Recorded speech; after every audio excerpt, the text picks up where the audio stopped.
Hey there, Cheesemeisters, and welcome back to the Peach Pod. That would have been If You Really Love Me by Stevie Wonder. That was playing in the Peach Pit at the end when Brandon and Kelly are talking about who's going to go tell Dylan that they smooched or whatever. I am Jeff, and let's back up to the part about the sex freak. And joining me on the other end of the internet, my host. I'm Leslie, and come on in. I'm going to put some brownies in the microwave. That's right. Brandon, I got some brownies and ice cream for you and your friends. God bless Cindy. I love that Cindy had nothing to do this episode and she still won the whole thing. Yep, she She's like, absolutely did. I'm making brownies in the microwave. Come on, kids. Interesting technique. Never done it. Not going to knock it. Yeah, I think that was like, I think there's like a microwave brownie kit probably that you could get and just pop them in that way. I don't know. It's not something we ever did.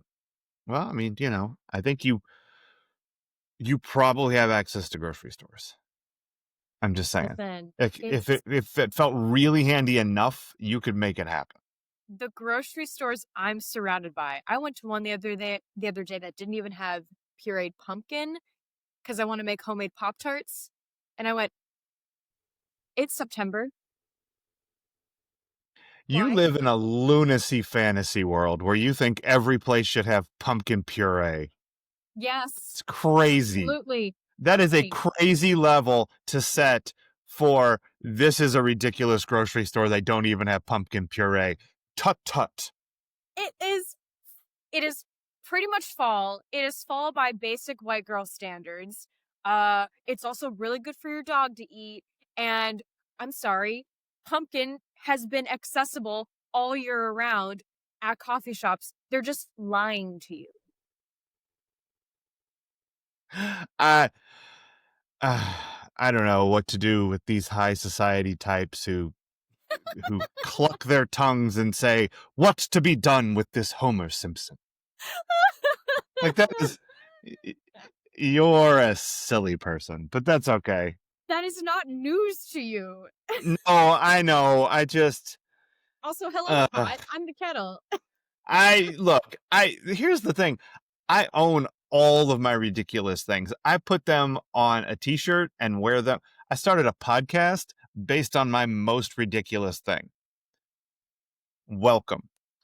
I'm not pretending I'm not a preposterous human being, but if I was to come and say, okay, I'm so pissed at my grocery store, you're not going to believe this shit. They don't have pumpkin puree. What kind of motherfuckers are running this establishment? This is ridiculous. If I were to present that as my worldview, I would first tell you I had the most ridiculous reaction to a set of circumstances today, and this is the story. Because I'm not going to tell you I didn't react that way to not being able to find pumpkin puree, but I'm going to tell you up front that I'm a clown for thinking it. I thought it. I wasn't. But you didn't say you were either, and that's the difference. The difference is coming right out and saying, I know this makes me preposterous, but it's still true. I think you're just like, this grocery store is the problem. No, and also you get really tired of going from place to place. I'm sorry. I'm not even I feel personally because I wanted to make homemade Pop-Tarts. They wouldn't enable my home like everyone does. Everyone wants to make homemade Pop-Tarts. It's the most normal thing in the world, and they didn't allow it. You're making a bigger deal out of this than I did. All I did was come on my podcast and express something. No, I get it, but it is a silly position to take. And as long as you own the silliness, then I think it's just fine to be a ridiculous person. We're all ridiculous. This is our thesis statement.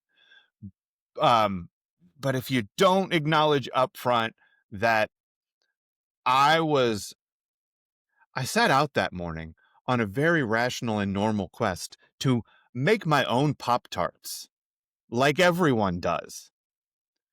And I encountered an obstacle to my quest. And that I didn't know obstacle, this was the gonna bug you so much. it's not bugging me, it's amusing the shit out of me. Uh, the unreasonableness of the local grocer. I said, Lars Olson, why don't you have pumpkin puree? Go tell Nellie to fetch it. Uh, yeah, I think you set an unreasonable expectation of the world when you're like, pumpkin puree, motherfuckers. I mean, again, I didn't know I had to preface that I was ridiculous or I that I think you had always do. unexpectedly high standards for the world and people. I I do. That's not the most that might actually no, that might be the most outlandish one. Everything else is it's, perfectly reasonable. People should have it's manners. it's just today's example, and that's all I'm saying is it's important to upfront say I'm about to tell you something ridiculous about me.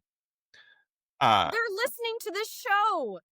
I understand, You're but listening to both if they don't talking know to you know me. that it's ridiculous, then they're going to think you're ridiculous and not ridiculous. I'm gonna get chewed out either way. So Yeah, but one way is the right way, and it's mine. all right. Anyway, this show. I don't know. You set me off with they didn't have pumpkin puree for my homemade Pop Tart. I know. I don't really know what to do with this now. I have As lots of long as you thoughts. had All fun. right. I had lots of thoughts and lots of fun. We're gonna have some more fun because we are gonna talk today, Cheesemeisters, about season 4, episode 22. A pig is a dog, or pig is a boy is a dog. God damn it! Can't say the name of that episode. Original air date March 2nd, 1994. Before I ask if you threw up in your mouth or threw something, which I'm sure the answer is yes, because this episode. Um, we've been shitting on the name of this episode. I have been. For these previous episodes because I've always thought it was kind of ridiculous. But you, instead of Curse in the Darkness, you decided to go out and light a candle. Uh, Tell us what you learned about the name of this episode because it matters. It does matter. And it's really funny because, of course, my first interpretation is just, negativity towards men. Like, oh, a pig is a man, is a dog. Like when Right. Donna calls all men dogs. Anyway, Mm-hmm. it is a reference to a book about animal rights advocacy. Yeah. And it's actually called A Rat is a Pig, is a Boy, is a Dog. And basically how if you look at it, all of these beings feel. They all have Mm-hmm. feelings and they should all be considered. Mm-hmm. And that is as deep as I went with it. And I'm glad that after everything I just endured with you at least acknowledge that, hey, she did a lot of really cool research for this episode because I did, Cheesemeisters. I acknowledged it in text message during the week, and I was going to bring it up here. Of course I was. Thank I'm not a God. glory hog. No, I think it's really interesting. And because it's one of those 90210 things where they're like, we're going to tackle an issue, right? And it's based on something. And we named the episode based on the thing. If you really wanted to dig in, you could go look it up. You could find out what we're talking about here. You could find more information about this. They didn't put like the card at the end of the episode. Like if you want to learn more about, Right. they could have done that because that's the impetus here.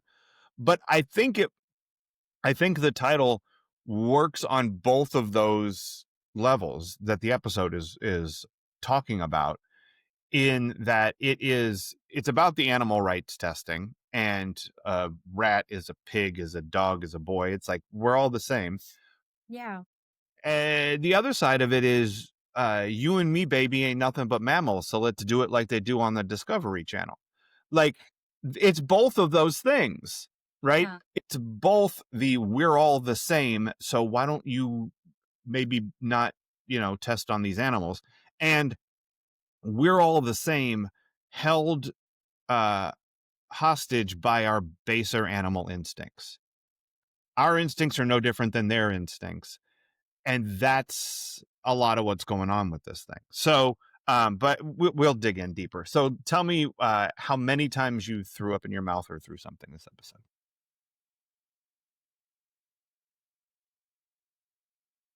Mm. Not as much as last week, to be honest. I mean, I definitely wanted to throw something when Brenda was on one with Andrea, like being so irrationally rude to someone Mm, who's a friend. Although, if you think about it, like, okay, they've never really been friends, they just hang out in the same group. right. We'll They're get to both in the that. Alpha, the Peach Pit sorority. They're sisters. Yeah. Yeah.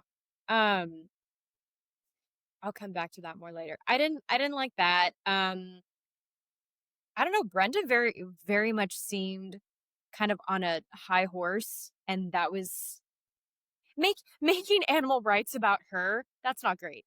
No, Let's see. I cheered when Steve got hit. It's not so much about when I threw up in my mouth or threw something. I cheered when Steve yeah, got punched. yeah. Oh, that was great. It's very fun. It's very fun to see Steve take one right in the gob. All right, so let's see what happened this episode. Because as I was telling you, but not the Cheesemeisters before we got started, my notes for this are all over the place, and I have a rough construct of how to talk about this episode, but it's super jumbled. Um, so uh, we got a couple things happening in this episode. We've got the continued story of Rocky the dog and how it uh, pushes Brenda towards violent activism, Anarchy. violent anarchy. Um, uh, she makes the other side panicky with her shot. See what I did there? Hamilton reference. Um, Say another shot. um, Josh is still out there poking around, trying to find out what's going on with Brandon and Lucinda. And I don't know, Josh is Being behind doors. I love he's a him. He level one lurker. Is just Josh. Yeah. Uh huh. Or he stands by the coffee bar going, "Oh, they just kissed. I got to get involved in this situation." Um. Josh should So meet Harriet the Spy. Josh might be her older brother. You never know. Nice. Yeah. Um. And Lucinda is still trying to get funding for her thing. Kelly, it's more about how Kelly is still trying to get Dylan to fund Lucinda's thing because Lucinda seems ready to move on. But it all of the Kelly and Dylan and Lucinda and Brandon stuff is coming to a head. That's what's going on in this episode. Broad strokes. And then R.I.P. Rocky and R.I.P. Brenda not having a criminal record because she goes to the animal activist people and they say, "Oh, Brenda, you're going to be a great lookout. Just walk around the hallways like a normal student in the middle of the night. It's fine." Um, and they go in to trash the lab that Andrea is like, "No, this is a good one. This is the lab where we study cat sleeping patterns to help prevent sudden infant death syndrome." Uh, and where Brenda says, "Well, this lab seems okay, but I'm sure the rest of them are terrible," That's where I which we're threw up in going to my need. mouth when they Uh were huh. raiding that lab and forcing those cats out. Like, it made me I Hmm. didn't like that. I was like, "You're not Yep. helping. You're scaring No. them." Yeah. Yeah. You're making these kitties frightened.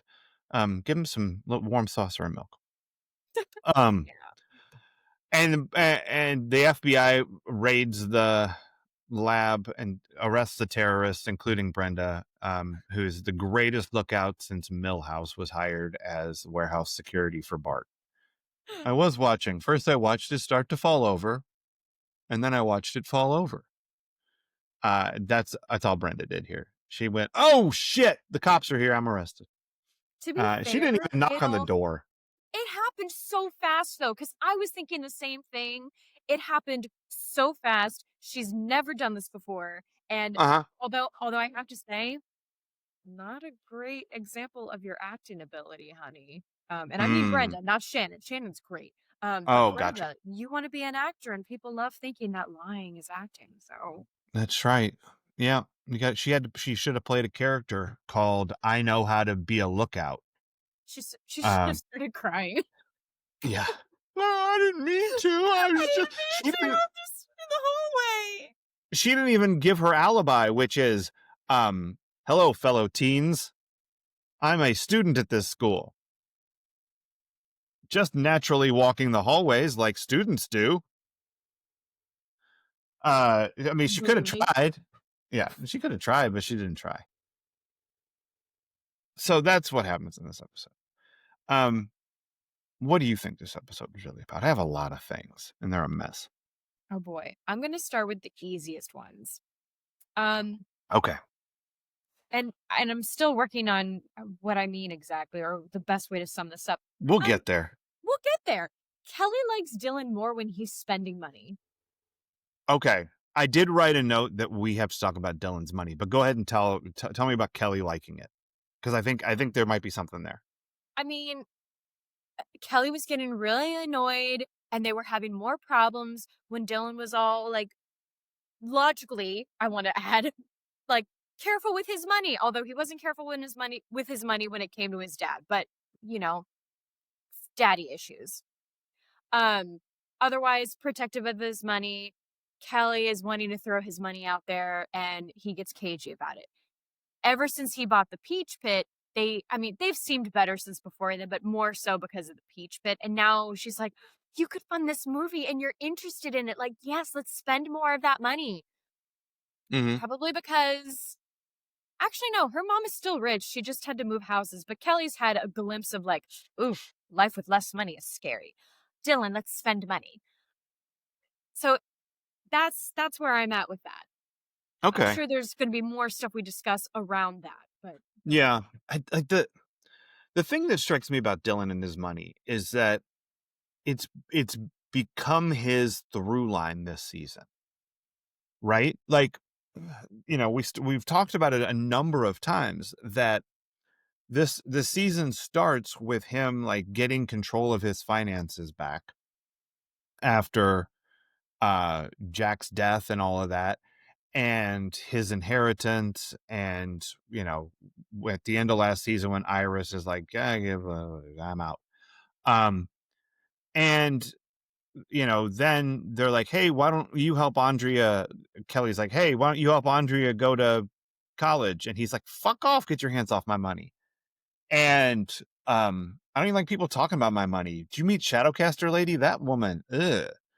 um like, he's got all this stuff going on with his money. she's a board And queen now. oh, I know, she's part of the collective. It's a problem. uh and then, like, the opportunity comes to buy the Peach Pit, and Suzanne's like, hey, Dylan, why don't you spend all your money? And he's like, oh, that's a good idea, lady I just met. uh Kelly's idea was terrible, but your idea, new lady, I like that one. So he's like using his money for good, but he's still getting a lot of shit for it, right? Mhm. Like, he used it to help out somebody. And it, buying the Peach Pit was not a personal gain situation for Dylan. Like, No, he wasn't like he was looking to own a diner. And he doesn't even think it's a good investment particularly. He's just helping, right? he just He's wants doing. to keep the one good thing in his childhood Yeah. alive. Yeah. Yeah, he's not gonna go back to the Bellage Hotel and give them money for french fries.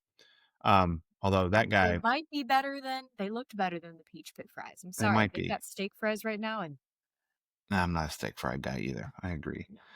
no. And then that's true. Um, and then he uh gets pressed by Kelly again to spend money on this project that also he doesn't care about. Like, he didn't particularly care whether Andrea went to Yale or not. Um, so he's like, Andrea's fine. Not everybody has to go to Yale. But Nat's not fine. I need to help Nat. And now I've got this other situation that I was kind of interested in. I thought, she's a thinker like Lucinda. She's interested in things that I'm not aware of about the world. And that is, I think that pushes Dylan's buttons. He likes that, Yeah. he mad, bad, and dangerous to know. He is an academic. He's not a student, but Dylan's an academic. And so he's like, oh, I could use my money to help this academic. I'm kind of for this idea. And then she crosses a line with him that we didn't know was a line. Maybe he didn't even know was a line, but it's a line. And she crossed it and he's out. But Kelly doesn't understand why he's out. So she's still pushing him to spend money to help someone out. And it there's just everything going on with him is around the things that other people think he should be doing with his money. Mhm. And his comfort level with an interest in each of those things. And it's put Dylan in this weird place. And, we're watching it play out because he's like, no, I'm out. I'm not doing this. I don't have to spend my money the way you want me to spend my money. Um, and here's why, because I don't like her. I don't trust Mhm. her. Um, and and so as I don't think I know where the season's going, you guys. So do you. Leslie doesn't. Um, Dylan's money, I'm just saying, is a thing to pay attention Oh, to. no. He's gonna go Uh-huh. bankrupt. Well, I don't know about whatever, but I'm just saying we should pay attention to Dylan's money. Um, all right, here's my big thing with this episode that I'm trying to figure out how to say and talk about. Because have you seen the movie Hail Caesar? I have. You have. Okay, so uh it's a Coen Brothers movie, so it requires multiple viewings to like get Yeah. it really. And I think I've only seen it twice, so I don't fully get it. I get it, but I don't like it's not all the way there with me. But the one thing in that movie that killed me from the start and kills me still is Twid that it twere so simple. Oh, The yes. whole scene where Rafe Fiennes is like the older actor and he is working with like the new hotshot uh up and coming actor who's in this movie played by Alden Ehrenreich. And um he's got a line and it's would that it were so simple.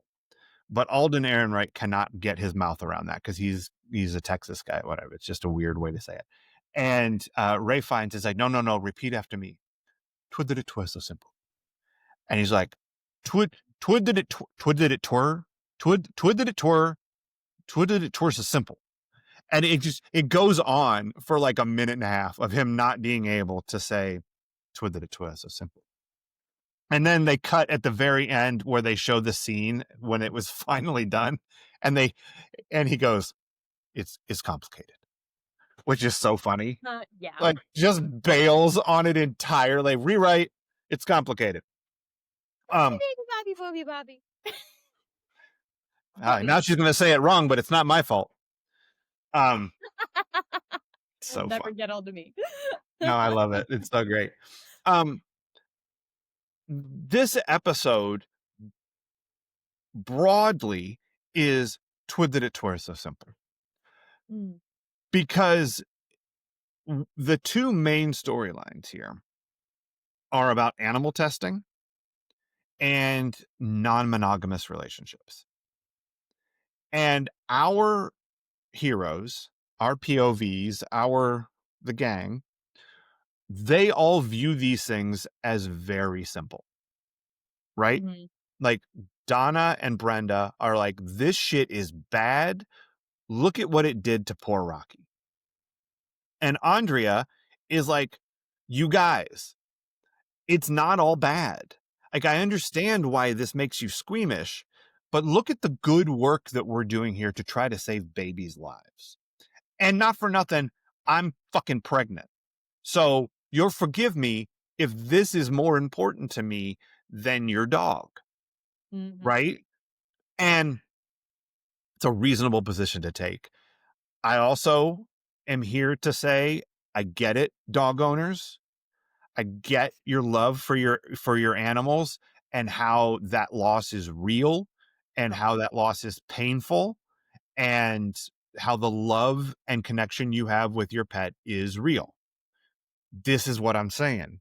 Twidded it towards the simple because it's not. But the teenagers here think that these things are simple. Kelly thinks that you made a move on my man. That crossed a line. That is bad. Mhm. Dylan says she made a move on me, crossed a line. That is bad. He thinks Brandon kissed Kelly. I got to go punch Steve by accident because it's simple. That is morally wrong. What Lucinda is saying is twidded it towards the simple because her position as a an adult, I mean, again, 27, but Yeah. an adult with a fully informed and consistent worldview. I want to say that out loud about Lucinda because the show is from the position point of view of the this is simple, and she is a complicated person. And so she's viewed as a villain in this story, and I don't think she is. I think she is someone who says, "This is how I live my life. This is how I choose to govern my actions. I'm not hiding that. It's out there for everybody to see. I made this documentary about it. I'd like you to give me some money for it. Would you please do that? But this is who I am, and this is what I believe, and here's why." And now there's some made up shit about Eskimos in here that we're going to have to talk about. But Lucinda, as a character, is consistent. Yeah. She doesn't think that the 1994 view of monogamy is worth a hill of beans. Yeah. And so she lives her life accordingly. And when she runs into people who that impacts, Mhm. not unfeeling about it. She gets it. She understands that she's messing with people, but she doesn't particularly care that much because this is what she thinks is right. This is how she thinks it is appropriate to work and live in the world. It's way more complicated doing what she's doing than they think relationships should be. Yeah. And she's not great at like explaining to them like the realities of what this is going to be like. She's just like, I've told you before, this is what I do. And Yeah. if you're going to have a problem with it now, that kind of feels like a you problem. And that's how she reacts too. Cause when Brandon comes over and she's like, why don't you sit down and have some more Guatemalan food, asshole? Like, this is Yeah. not a problem. And when he leaves, she's like, okay, like moving on. Like she was already moving on from Dylan. Like I pitched him. He said no. I think maybe he was a little offended, but I'm not going to pursue it. I'm out. Yeah. It's Kelly who's like pulling her into this situation, making her be there with Dylan, bringing all of this to a head. If Lucinda's given her druthers, she just goes, it's fine. Didn't work out. I'll get my, I will pursue my funding elsewhere. I will pursue my nut elsewhere. I think that ties in well to what I also believe this episode is about, and more or less a variation of what you're saying, but people can be right and wrong. Oh, because it's complicated. It Yes. is so complicated. We have said it before on this show, but like things are and we're going to be seeing it more and more because of course they're in college. They're becoming adults. Mm-hmm. And and the thing is even when this show ends, I mean, I'm 36 and I'm still realizing like, oh my god, this is so much more gray than I could have ever realized. I mean, that's just life. We want things so badly to be black and white, but they're not. Yep. We want people to be easily put into a box of Mm-hmm. right and wrong and no, you're canceled, you suck. And Mm-hmm. that's not feasible. It's not possible. So like Right. in this case, and we'll continue, continue with the on the Lucinda track. Like Lucinda is right about you absolutely should be honest with yourself and your partner or Yes. partners about your sexual impulses. Yes. That is a healthy adult thing. Um, she's wrong in her execution of it Yeah. because she thinks she talks about all this shit with the air of with such a smug air and, "Oh, Uh-huh. I'm 27 and you're 20. You're 20. Right. Okay. I know everything." Mhm. Um, you don't, Lucinda, because the thing is, you're messing with these kids. Mhm. You're not being honest with them. You're acting like they should you're playing into the 90s rom-com trope of like, well, guys should just be able to read my mind. They know what I'm about, but they don't. No one no one can read your mind. And No. just because you're together and because you're fucking doesn't mean that someone automatically knows what you're about and that you like to and they don't automatically know your kinks. They don't automatically Mhm. know what you want. Yeah. Yeah. Um And overall, I do think that idea that what you just said, that what Lucinda says is to Kelly, that relationships can be healthier if people are honest with each other about their sexual impulses. Like that is a really interesting idea uh-huh. and a very truthful approach to life, but Mhm. specifically to this non-monogamy thing that she's got going on. It that is, and it's a fascinating idea to come out of the mouth of the person that you're painting as the villain. Uh-huh. You know, like I said, this episode twisted it towards so simple. So, I have more people that were right, of course. Yeah. Um, Brenda is right to wanna help animals, to Uh-huh. be an animal rights advocate. Or at least I don't know, I feel weird saying animal rights because it's not that they don't deserve rights, they absolutely do, but at the same time, they are beings who can't consent to things, and they're also not, like they exist. They deserve to exist in a safe space. She's very much wrong in ignoring Andrea. Uh-huh. She is Twisted it towards the wrong. simple. Yeah, like, she's wrong to think that there's only one side of the situation and that, like, no, animals absolutely deserve all the protection in the world. Okay, Brenda, then who do you suggest we test on? Prisoners, obviously. I mean, come on. Oh my god. Possibly pirates. Maybe pirates. We could just get the pirates in here. I was about to say, well, pirates don't exist anymore, and then I remembered Captain Phillips. Look at me. Look at me. I am the captain now. It's the only thing I know about that movie. I've never seen it. I wasted money on that movie. Oh, I heard it was good, but that's all I know is that guy. It's fine. I won't go into it. It's fine. It's fine. Um Dylan is right in not wanting to he has a right to not want to produce this movie. Hmm. But he's wrong in that he has to punch Brandon because he because Brandon and Kelly made a mutual agreement to kiss each other. Yeah. Like that's fucked Yeah. up. Also, He comes over and says, I got to do this. What? You it know, I got to do this. You got to do no you what? don't, man. Yeah, It's calm down. 1990 fucking 4. Shut up. Yeah. Like and also don't I'm sorry.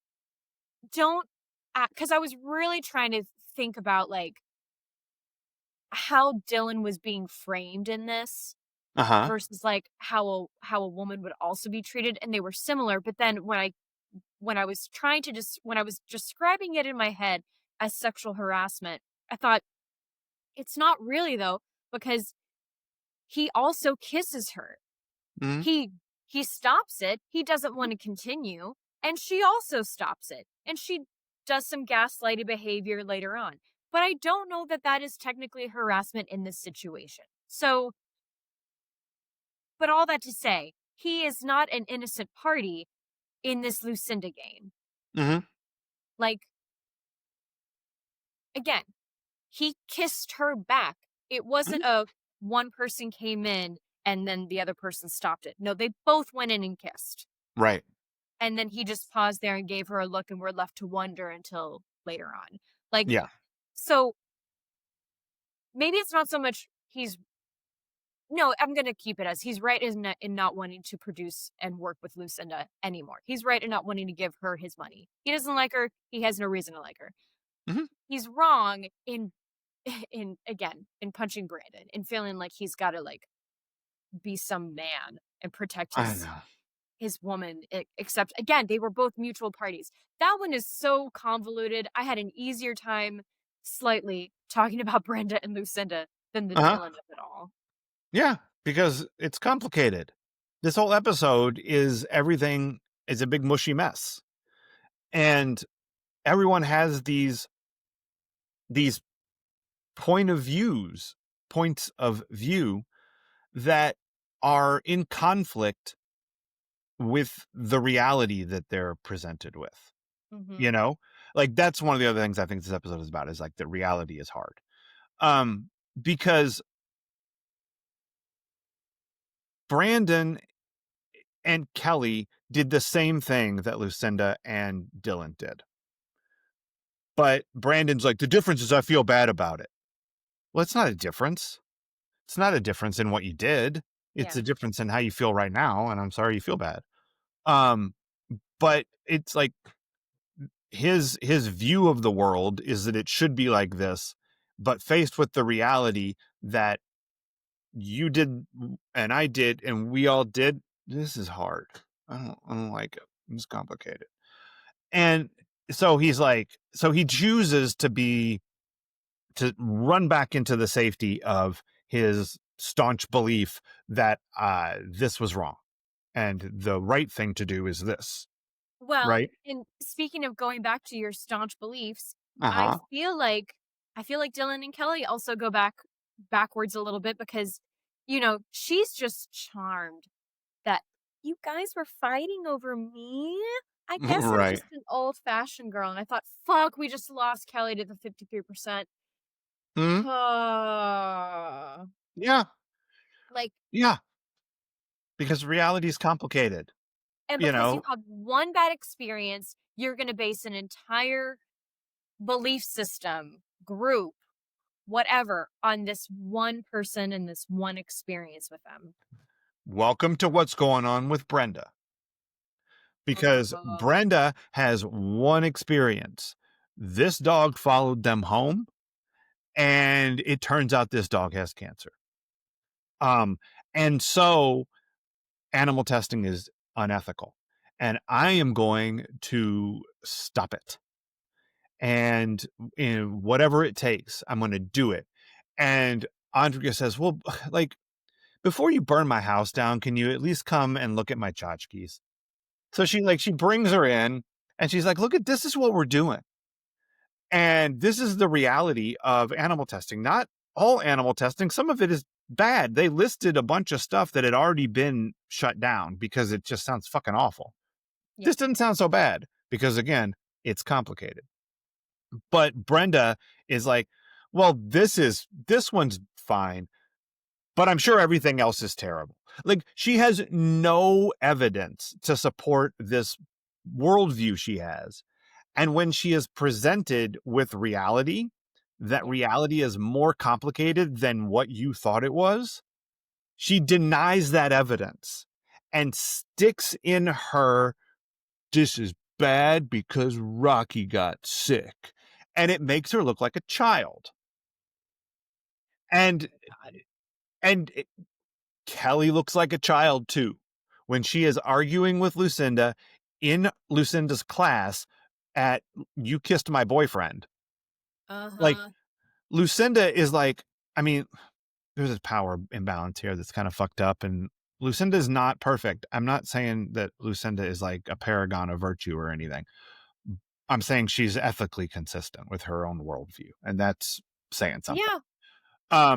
But Kelly wants it to be black and white, like you were saying, and that is a child's view of the world.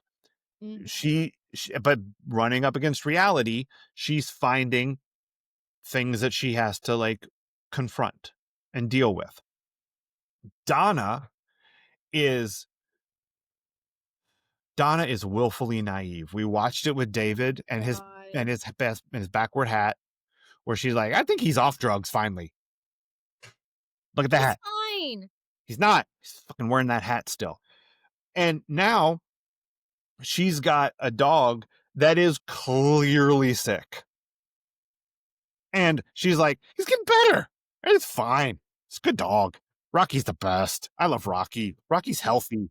Let's go for runs, Rocky. And Rocky's like, I think, counterpoint, maybe I'll die because I've fucking got cancer.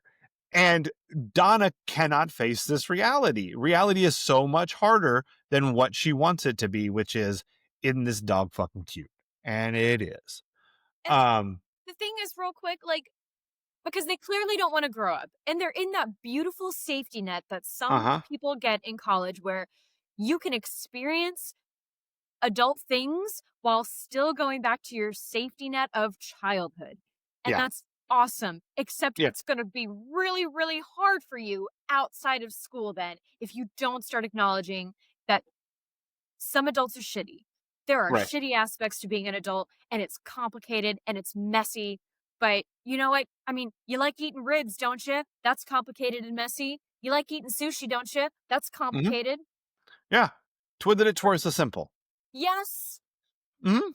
And I mean, like, in the defense of the show, right.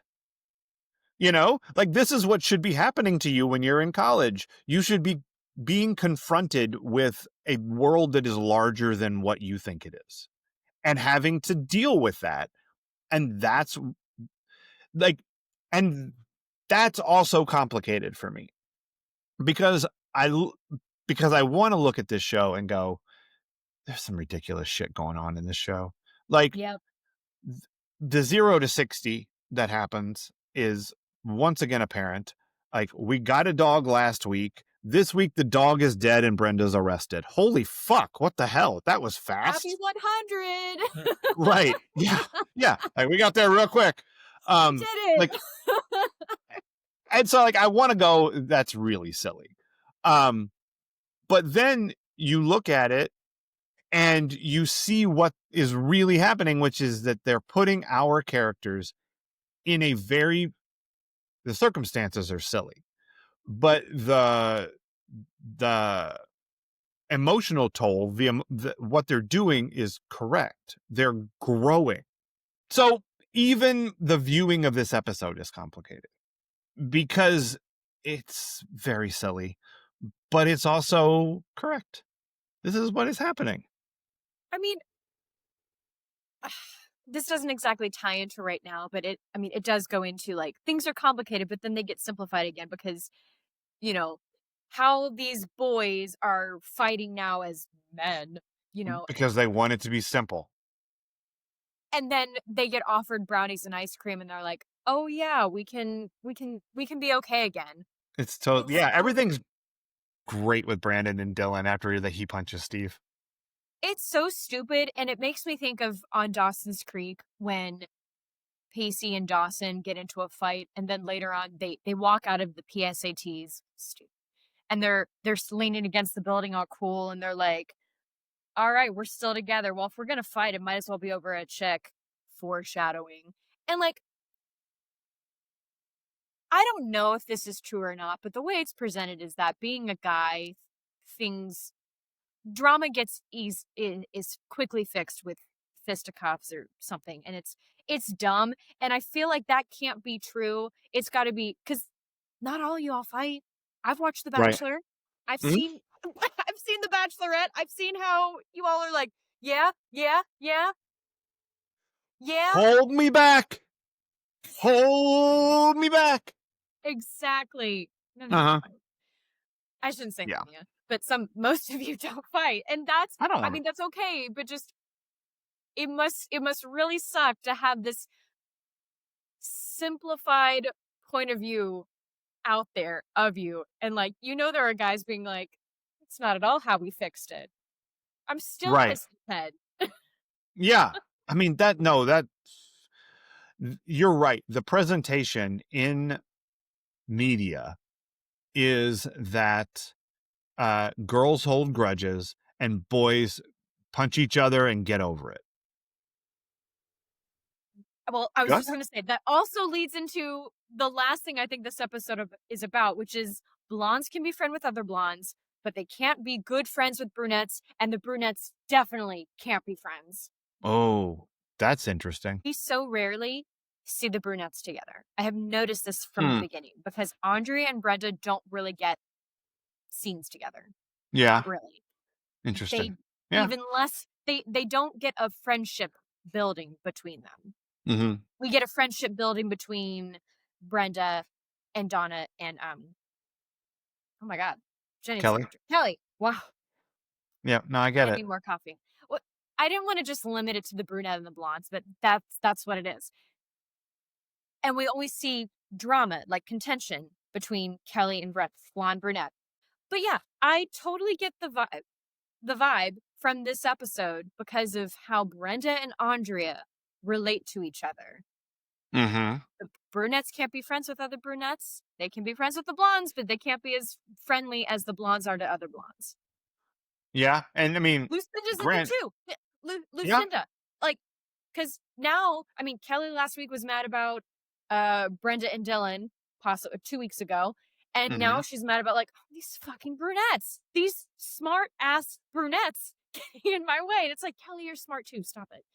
You know? Well, I mean, you wanna go next level with it? Yeah. How about Dylan and Brandon and Josh Richland? Like, there's drama going on there, but guess who gets punched? The blonde dude. Um, Well, and he's just happy go lucky the whole time. Like, it is wild totally that fine. in 1994, there is still this. I mean, it's the Mad Men, you know, ad campaign of Marilyn versus Jackie. Mhm. And they talk about that on Dawson's Creek too, like the Jezebel versus the Madonna and all of that. Like, Right. it is just wild that that was still a thing. It may still be a Mhm. thing. I hope it's not. Teenagers, right? And if you're listening, Liam, I think you're the only teenager listening. My niblets aren't. He's not listening. He walks in and out of the room, makes noise while I'm talking. Oh, I thought you said he listened to the podcast, Anyway, like this Steve got episode, punched. Yeah, Steve got punched in the mouth and solved everybody's problems. and the world sang. The world did kinda sing, and then God Oh, bless Cindy. I get brownies and ice cream. ice Um, cream. yep, I was wondering if you counted it, even if it was just a mention. I think it was such a strong mention, like, it was such a wonderful mention that I think it counts. Look, it was Um, gonna bridge the gap. It was gonna rebuild that friendship. I mean, that's the thing. It's like, we're moving on. We're cool, and I like it that we're cool and we're moving on.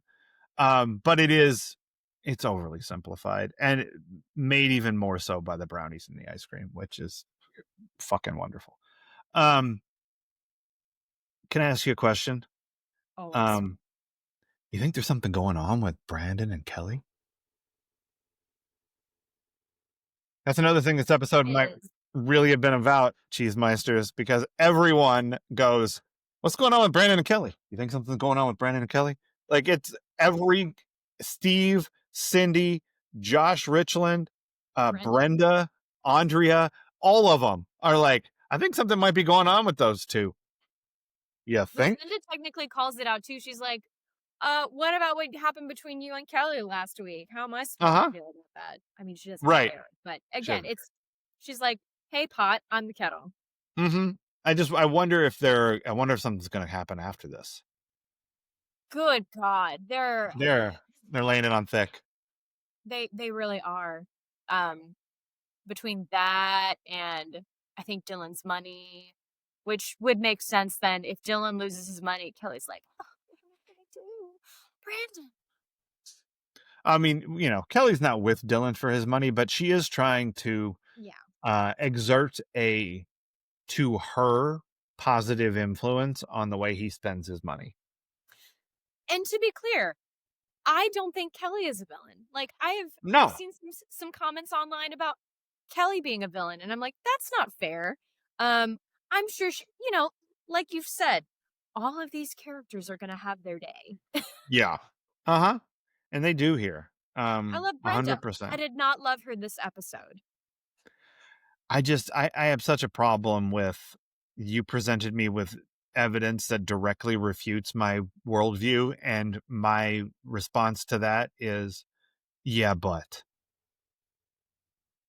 And Is then the what follows the but is a broad generalization that is not based in fact. Yeah, and it made me feel like, oh, because Brenda doesn't have a guy anymore, she's just gonna throw herself into these bad situations. Like Right. it's shit like that that I'm like, come on, Brenda's smarter than that. Although she is a much more emotional person. Like if you want to look at the smart women on the ranking of smart women on the show, like Brenda and I mean Andrea is obviously top, but then like I would say Brenda is close behind, but Andrea is logical and Brenda's analytical. I don't know. Brenda is primarily driven by emotion. She's No, smart, I was but trying to she's go by how the brain is divided, but no, she's uh definitely emotional. yeah, yeah. Um Donna is 100% emotion and And 0% perception. I need them to stop writing her like she's dumb. And everyone, Uh-huh. I mean, they're treating her like Joey. Like, Yeah, I'm just gonna tell right. Joey, Yeah. did you tell them about us? Uh-huh. I know. Yeah, no, the way Donna is has been this season so far is she's just real stupid. And I don't Real like that. stupid, really childish. I mean, it's kind of scary to watch sometimes. I'm genuinely concerned for her.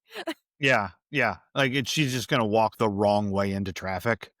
And Yeah, you're like, Donna, why did you not look that's where the cars are coming from? What? everything's gonna be fine. Yeah. Yeah. Everything's gonna be totally fine. I don't know. Poor Donna. Um, the last thing I have, do you have anything else for what this episode might really be about?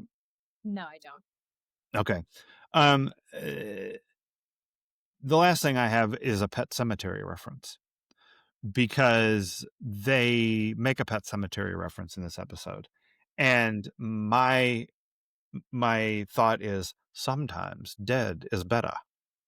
Oh, I mean, yes, but Because well, but oh yeah, yes, if you have for pets, or pets. Yeah. pets You definitely. you have to make that choice at some point to like this is not a life for that dog.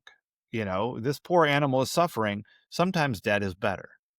You know, Brandon and Lucinda's relationship, sometimes dead is better. Right? Like there's a point at which it this is all of this is better if it's over. Yeah.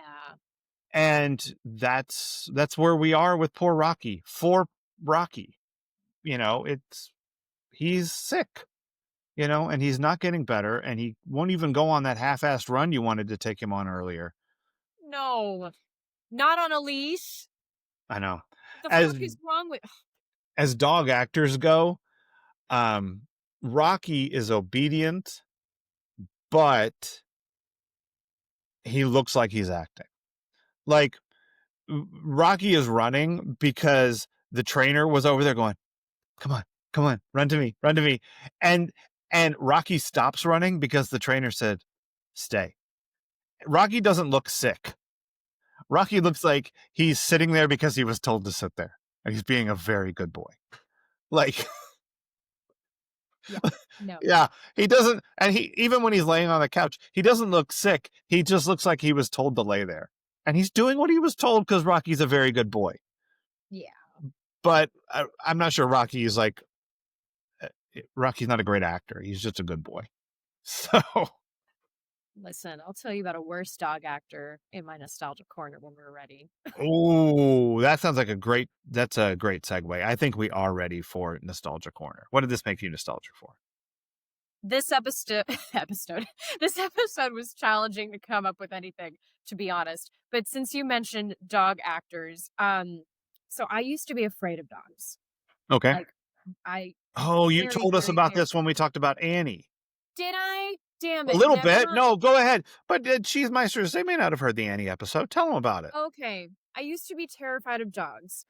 Well, they won't have heard this part, maybe. It doesn't matter. Um, and then, you know, bitten by the theater bug, few shows go by, they do Annie. I get cast as Annie. It's awesome, except there's the reality of I have to sing to a dog. Mhm. I have to interact with the dog on stage. Well, nothing like immersive therapy.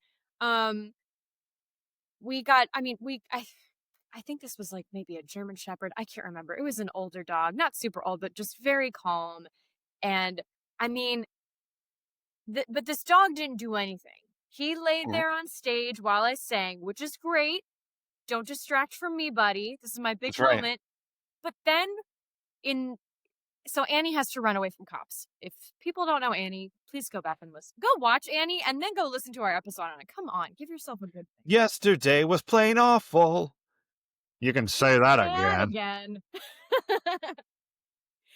um anyway, so I had to be running away from cops at one point, and this dog, this is the critique I got from family over and over again. They were like, "My God, I thought you were gonna pull that poor dog's head off," because I'm just pulling so hard to get the dog to run with me off stage, and he's just like, "Okay, I guess we're running Yeah. now." Yep. But I was like, "I'm trying to do my job, and this dog is not following." And in continuing with the trajectory of my life, I did an audition. I recorded an audition for The Wizard of Oz because, like, sorry, Dorothy, come on, yes, Sure. and I have the perfect dog. Ember said no. No. We recorded a scene together, and she was, "Mom, no," the whole time, and I blame her for not getting that job. Stupid dog. I don't. I love her. She's perfect. She's not, but I love her. Twid that twere so simple. Would that it were so simple. Uh, my nostalgia corner, I didn't have one until you talked about how all guys don't fight, and it reminded me of this ridiculous work situation that I had when I was like right out of college. I was working at a TV station, and I was having a conversation with somebody um, about uh, it was like it was a sports conversation. It was like Indiana, Kentucky, good natured, Oh, whatever. no. It was fine. That was fine. Um, but this guy comes in to the middle of the conversation that no one was talking to, and says something. I don't even remember what he said, and I was like, "Well, it's totally fine for you to have that opinion.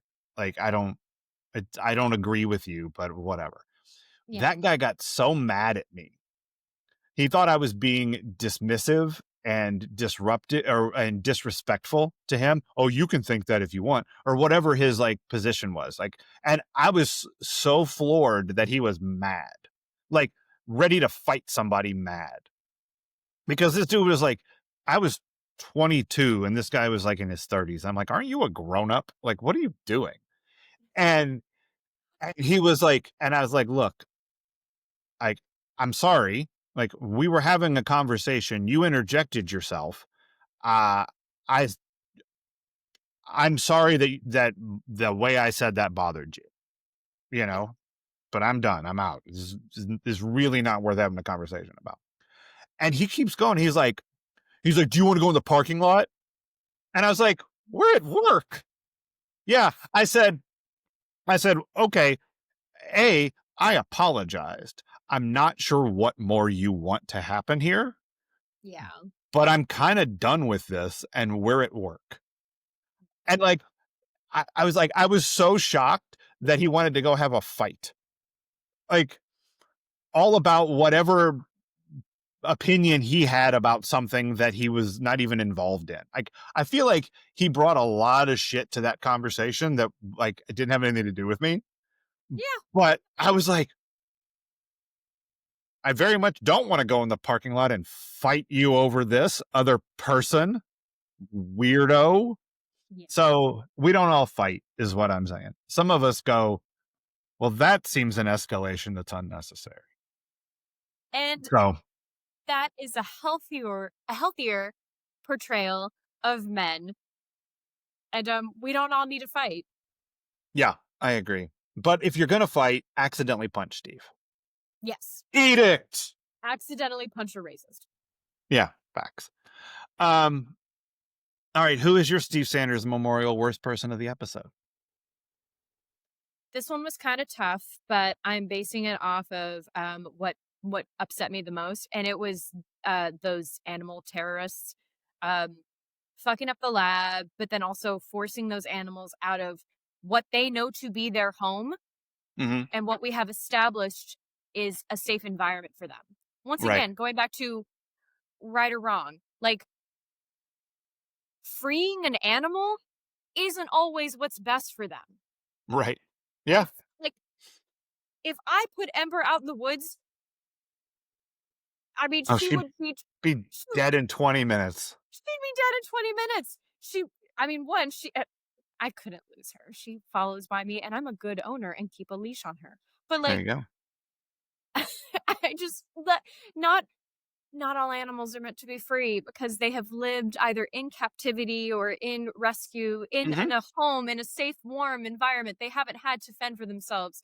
And anyway, yeah, these awful people weren't helping them. They were trying to make a point for their own gain, to Something. service their own emotions. It was fucked up, and those poor cats sounded terrified and like, I did not envy the actor willingly putting his hand in the cage and pushing the cat out. It's like he was me pulling Sandy off Yeah. stage. Like, I'm Huh? just trying to do my job, animal.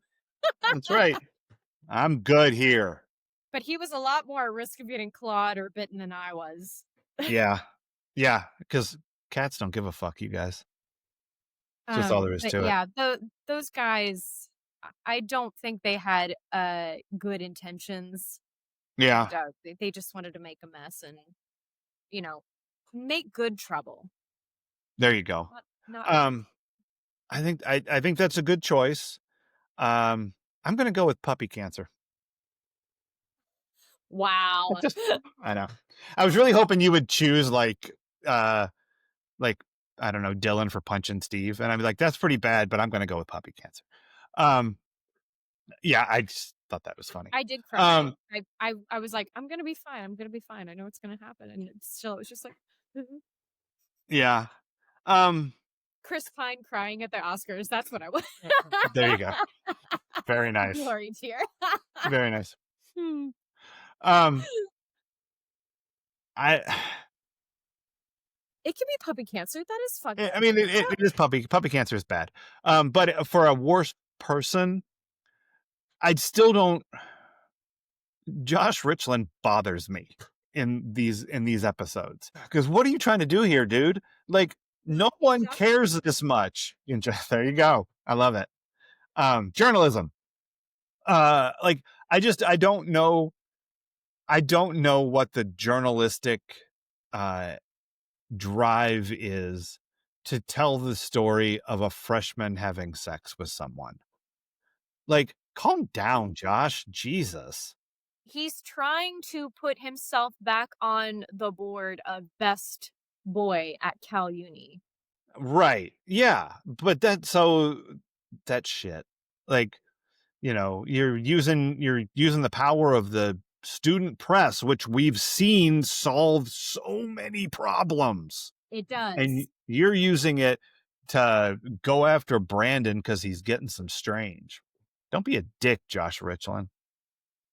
That's what I say. Next thing he's gonna be doing is gonna be going into the, I don't know, journalism professor's home and using some press in his basement to put out a paper that he didn't author. Oh, I used your press there, Joey Poles. So thanks for telling me about it. That's right. I'm with Brooklyn over here, or whatever they say in the movie. I don't remember. I don't remember. I love Uh, movies. I know you do. I know I you just do. had And I'm happy to jump in there every now and again. thank Um, you. of course. Like, look, you indulge all of my nonsense. So, This is I helping understand. me lean more into like, no, these are the things I love, and I'm not gonna be Yes. ashamed of it anymore. Good. You shouldn't be. It's great. Um, I, But whatever. I now think I it's need to mediocre. preface but now I need to preface when I have a silly thought. Yes, you have to say, This is I what I've learned. understand. I understand that I'm being ridiculous. it doesn't mean I'm not still going to be ridiculous. I'm just telling you I know. I'm telling you I know. I get it. Okay. I get it. Yeah. I'm not saying you should stop expecting every grocery store to have pumpkin puree so you can make homemade Pop-Tarts. Go ahead. But I'm saying that you should say up front, this is me at my most ridiculous. Yes. No, And then just absolutely. go with it. Cuz that's it be ridiculous. We are. Um It's it's complicated. it's so complicated. Yeah. All right. I think we did it. I think we We got there did. with pig as a boy, as a dog, as a pumpkin, homemade pumpkin Pop Tart. Um, can't believe they didn't have pumpkin puree, the fuckers. Um, I'm not sure what's more ridiculous, the fact that that I expect groceries to have pumpkin puree, or that I am going to endeavor the making of homemade Pop-Tarts. I think they're both pretty silly, but who cares? That's great. Like homemade Pop Tarts sound wonderful. Right? And like I've already bought 2 boxes at CVS and I'm like, "Ooh, these have really unhealthy things in them. If I make it at home, it'll be so much healthier." There you go. Sure. And maybe Now, cheaper? I don't know. to really make it at home, you have to buy a pumpkin, scoop out the guts, puree it yourself because the pumpkin puree has some extra shit in it too that you probably don't want. See, now, if I had a better kitchen and I was leaning into what I want to be my Meghan Markle Sussex life, then yes, I Sure. would absolutely do that. But, Yep. I'm choosing simplicity to Understood. an extent, and so, yeah, we're gonna get that good old can of pumpkin. We want to see you eat a homemade pumpkin Pop Tart on this podcast. Sweet, it's gonna happen. Yep.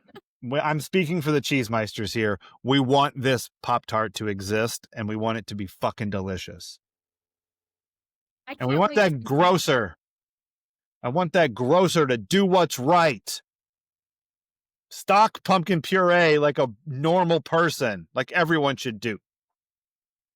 Get pumpkin puree. Pumpkin puree, motherfucker. Um, all right. So join us here on Friday, Cheesemeisters, where in the After Dark, we're going to watch a movie about dogs and the people who love those dogs. We're going to watch Best in Show, and I can't wait. And I love that movie. It's going to be fun.